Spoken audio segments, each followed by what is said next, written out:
माझं नाव युवराज धोंडराम पाटील। हा माझा सोयाबीनचा प्लॉट आहे। जुलै महिन्यात महापूर आलेला होता 2021ला। ह्या प्लॉटमध्ये 4 दिवस पाणी होतं। 4 ते 5 दिवस पाणी होतं। जवळ 4 ते 5 फूट पाणी होतं या प्लॉटमध्ये। आणि हा प्लॉट म्हणजे पूर्ण गेलेला प्लॉट होता। हे जे आम्ही फवारणी घेतलेले आहेत, सुपर एन प्लस ट्रेनर, पुष्प के प्लस ट्रेनर आणि हा प्लॉट माझा तुम्ही बघू जाऊ शकता। आता बघा हे जे बियाणे जे आहे, हे बघा हे जे बियाणे शेंग बघा कशी भरलेली आहे। एका झाडाला कमीत कमी 150 पाऊण 200 शेंगा आहेत। परत तिथं हा पण बघा समोरचा प्लॉट शेंगा।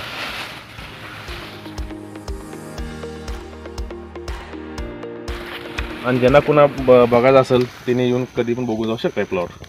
आता हे समोरचा प्लॉट आहे, हा प्लॉट बघा, हा प्लॉट पूर्ण गेलेला आहे।